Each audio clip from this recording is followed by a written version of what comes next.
안녕하세요. 캔들피그와 김하백의 나불대화 시간입니다. 최근에 경제 여러 분야에서 부진한 지표들이 많이 나오고 시장도 혼란스럽다 보니까 앞으로 이렇게 될 것이다 라는 식의 그런 예측성 정보들이 많이 쏟아지고 있는데요. 물론 그 예측은 앞으로 더 안 좋을 거라는 것도 있고 또 아직도 일부에서는 지금이 바닥이라면서 오히려 맘 편하게 사모을 때라는 것도 있기는 있습니다. 어차피 그 정보를 받아들이는 사람이 결정할 문제기는 한데, 그런데 우리가 긍정적이든 부정적이든 그런 걸 접하면서 기본적으로 기억을 하고 있어야 될 사실이 있는데요. 그게 무엇인지 오늘 한번 알아보는 시간을 가져보도록 하겠습니다. 반갑습니다. 김하백님.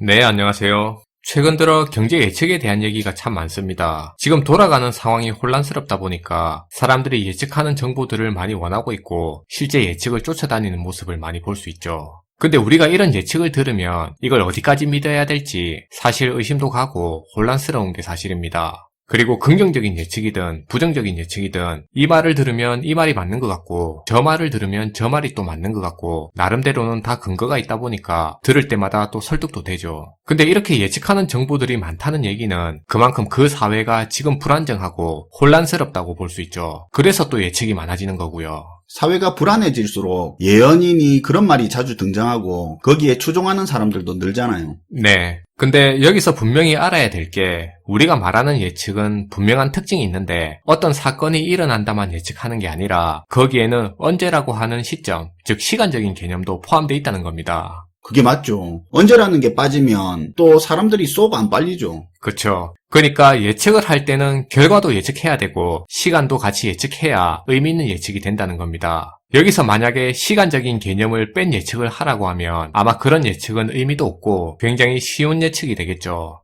예를 들면 주식은 언젠가 오른다. 이건 예측이 아니죠. 그리고 경제위기가 올 것이다. 그래서 진짜 경제위기가 와서 결과는 맞았어요. 근데 이게 10년 뒤에 온다면 이것도 의미가 없는 예측이 될 겁니다. 그래서 예측은 항상 이런 사건의 결과와 시간적인 개념을 포함하고 있는데요. 근데 사실 엄밀히 보면 이런 예측은 인간의 능력을 벗어난 영역이라고 볼 수 있습니다. 왜냐하면 사람이 예측을 할 때 이 시간적인 부분까지 예측한다는 게 불가능하기 때문인데요. 우리가 어떤 예측을 할 땐 그 예측 안에서 서로 간의 이해관계가 엮여있는 문제가 있어서 예측을 막으려는 집단에 의해서 예측을 지연시킬 수도 있고 그걸 무마시키고 없애버릴 수도 있겠죠. 그건 충분히 이해 가네요. 정치 쪽에서도 은근히 이런 거 많잖아요. 어떤 세력들이 작당해서 국민들한테 불리한 법을 그럴싸한 명분으로 만들어서 뭘 하려고 하고 있는데 누군가가 이런 일이 벌어질 거라고 미리 예측을 해서 알려버리면 그 일은 지연되거나 취소되잖아요. 맞아요. 반대로 이해관계에 따라 다른 집단에 의해서 기존에 예측했던 것보다 그 사건이 더 증폭된 형태로 나타날 수도 있습니다. 그래서 아무리 예측을 했다고 해서 그 예측이 현실화되는 시점 사이에 이런 이해관계가 작동하고 또 다른 변수가 계속 또 등장할 수도 있는 거고요. 그래서 사람이 이런 모든 변수까지 다 감안할 수는 없고요. 상황이 이렇기 때문에 예측이라는 것 자체가 그 시점까지 정확하게 예측한다는 건 우리 사람이 할 수 있는 영역이 아닙니다. 그건 맞아요.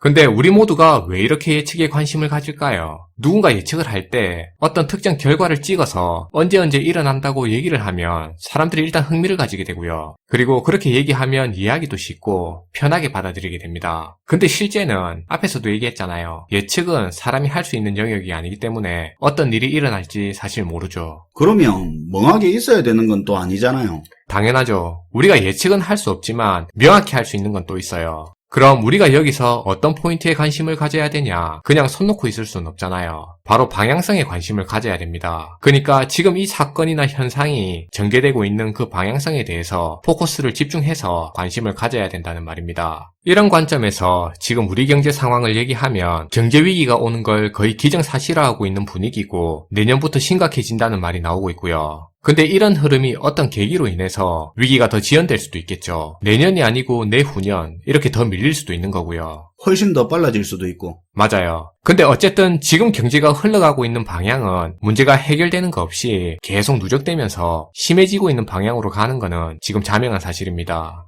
정부는 돈줄을 조이고 중앙은행은 금리를 올리고 앞으로도 계속 올릴 거고 그리고 시장은 축소되고 있고 사람들은 소비를 줄이고 있고 더 줄이려는 방향으로 지금 가고 있습니다. 그 영향으로 기업 매출은 줄고 투자도 고용도 줄이는 쪽으로 달려가고 있죠. 국가도 성장 규모가 줄어들고 있고요. 이런 흐름 자체가 앞으로 경제 상황이 어떤 식으로 흘러갈지를 보여주고 있는 그 방향성이라고 볼 수 있어요. 우리가 예측이 아닌 이런 방향성에 관심을 가져야 되는 이유가 방향성은 잘못하면 돌이킬 수 없다는 겁니다. 최소한 방향만 맞다면 돌아가더라도 대비가 되는데요. 그리고 예측과는 달리 방향성은 확실히 알 수 있다는 거죠. 애초에 대전에서 서울 가려면 상행선을 타야 잘못하더라도 서울 근처라도 가는데 방향을 잘못 타버리면 돌이킬 수 없는 거잖아요. 그쵸. 지금 시장 흐름은 오른쪽으로 흘러가고 있고 앞으로 오른쪽으로 더 빨리 흘러가는 분위기인데 만약에 제가 왼쪽으로 대비하고 있으면 나는 대비를 했지만 정작 문제가 생겼을 땐 대비가 전혀 안 되는 그런 상황이 연출될 수 있는 거죠. 좀 더 극단적으로 말하면 상황이 변했다는 걸 받아들이지도 못하는 그런 지경까지 간다는 겁니다. 그래서 최소한 시장 흐름에 대한 방향은 알아야 그 길목에서 우리가 대비를 할 수 있습니다.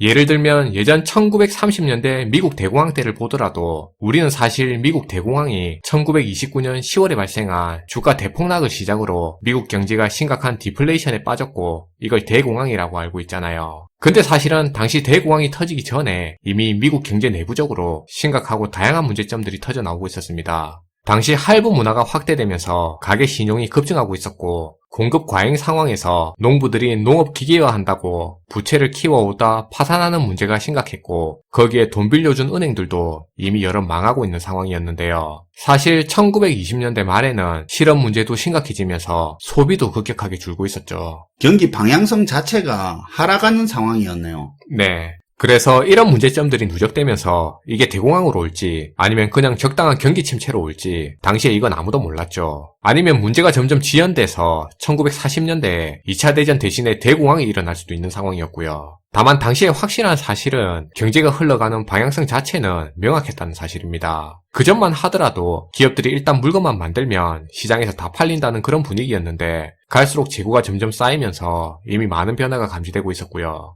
사실 1929년에 발생한 주가 폭락은 이런 흐름 속에서 벌어진 하나의 크게 일어난 상징적인 사건에 불과한 거였습니다. 그냥 그거로 인해서 순식간에 공포가 확산되는 계기가 됐죠. 그리고 이미 드러나 있는 문제점이었는데 그때서야 새삼스럽게 새로운 문제점처럼 집중을 했던 거고요. 그쵸. 흐름 자체는 이미 언제 터져도 터지는 그런 방향성을 가지고 있었어요. 그래서 지금 상황도 우리가 냉정하게 보면 시장을 긍정적으로 볼 이유가 아예 없다는 겁니다. 앞으로 금리를 얼마나 올릴지의 문제지 금리를 계속 올릴 거라는 그 방향성은 이미 정해져 있죠. 내리진 않을 거잖아요. 그리고 이렇게 금리가 계속 올라간다는 말은 각 가게와 기업들이 받을 이자 부담 역시도 늘어날 거라는 방향성도 정해진 거고요. 사람들은 소비를 줄이고 돈을 덜 쓰는 방향으로 가겠죠. 이자 부담이 줄어들기 전까지는요. 그럼 시장에서 물건이 덜 팔릴 거니까 기업들도 투자를 줄일 거고 매출이든 생산이든 그 규모가 축소되는 방향으로 갈 가능성이 높아질 겁니다. 그리고 각 국가가 경제가 어려워질수록 국가 간의 갈등 요소는 많아지고 무역의 영향도 커지겠죠. 이게 방향성인데요. 이렇게 큰 흐름에서 만약에 러시아 우크라이나 사태가 진정돼서 전쟁이 멈추고 그래서 당장 석유값이 내린다고 해서 이런 방향성이 바뀔 수 있냐? 그건 아니라는 얘기입니다. 이걸로 위기 상황이 지연되거나 원래보다 조금 더 작은 규모로 터질 수는 있겠지만 지금 산재에 있는 여러 악재 중에 악재 하나가 사라진 것 뿐이기 때문에 흐름 자체를 바꾸기는 굉장히 힘들 거라는 겁니다. 여기서 중요한 포인트는 제가 지금 이렇게 될 거라고 예측하는 게 아니고요. 지금 현재 이 순간에도 이런 흐름으로 우리 경제가 흘러가고 있다고 그 방향성을 얘기하고 있는 겁니다. 인정하기 싫어서가 문제지 누구나 다 아는 그 길로 지금 진행되고 있는 것뿐이죠. 그렇다고 이 모든 문제를 가지고 당장 올해 안에 혹은 내년에 경제위기가 터진다는 말은 못하겠죠. 왜냐하면 그건 예측이니까요. 대신에 앞으로도 지금 진행되고 있는 이 방향으로 계속 갈 거니까 문제가 누적될 거라는 말은 분명히 할 수 있습니다. 왜냐하면 이건 방향성이니까요. 그리고 우리가 지금 이 상황을 계속 지켜보고 있기 때문에 진행되는 상황이 더 빨리 돌아가고 있는지 아니면 늦춰지고 있는지 그 속도는 우리가 주시할 수 있는데 다만 우리가 지금 미리 파악한 그 방향성에 맞게 변화의 흐름을 보면서 그거에 맞는 포지션을 취하면 좋겠죠. 마지막으로 최근에 보면 불과 2-3개월 전만 해도 바닥이라고 하면서 더 사야 된다고 굉장히 강하게 말하던 전문가들이 지금 보면 갑자기 태도가 돌변해서 이거 보면 너무 뻔뻔하다 싶을 정도로 경제위기를 강조하는 모습을 보이고 있습니다. 이것만 가지고도 우리가 알 수 있는 내용이 있는데요. 이 사람들의 태도처럼 갑자기 방향성이 바뀐 게 아니라 그만큼 거스를 수 없을 정도로 방향성이 뚜렷해진 거라고 그렇게 이해할 수 있을 것 같습니다. 이 부분은 기억하고 넘어가시면 좋을 것 같아요. 사실 방향성을 보는 사람들의 시각은 바뀔 수 있어도 방향성 자체는 쉽게 바뀌기 힘들죠. 지금 이 방향성 자체도 앞으로 쉽게 바뀌기 힘들 겁니다.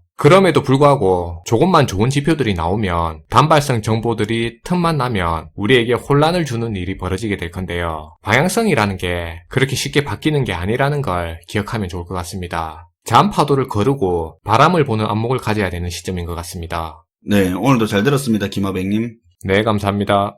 지금 경제에서 너무도 자명하게 나타나고 있는 사실들은 뚜렷한 방향성을 보이고 있는데요. 그런데 우리 개인의 입장에서는 이 방향성조차도 받아들이는 게 쉽지가 않다는 게 사실입니다. 우리나라 사람 기준으로 IMF 이후로 20년 이상 적응해왔던 그 방향성이 바뀌고 있는 시점이고, 이 방향성에 올라타기 위해서는 그동안의 사고방식이나 생활 패턴도 이 방향성에 맞게 바꿔야 되는데 그게 절대 쉽지가 않다는 겁니다. 특히 이게 나쁜 데서 좋은 걸로 방향성이 바뀌는 게 아니라 좋은 데서 안 좋은 걸로 바뀌는 거니까 더 어렵죠. 아무도 알 수 없는 어느 특정 시점을 대비한다는 의미보다 시작된 변화에 적응해 나간다는 개념으로 조금씩이나마 성장보다는 안정에 포커스를 맞춰서 개인의 재무구조도 변화시키고 지출 패턴 등도 변화하는 방향성에 맞춰서 하나하나씩이라도 적응시키는 게 현실적이지 않나 생각을 해봅니다. 위기는 기회다. 그건 있는 사람한테나 적용되는 이야기고요. 위기는 버티는 거고 살아남은 놈한테나 그 기회가 오는 겁니다. 잔파도는 거르고 바람을 봐야 할 때인 것 같습니다. 시청해주셔서 감사하고요. 지금까지 나불대화 시간이었습니다.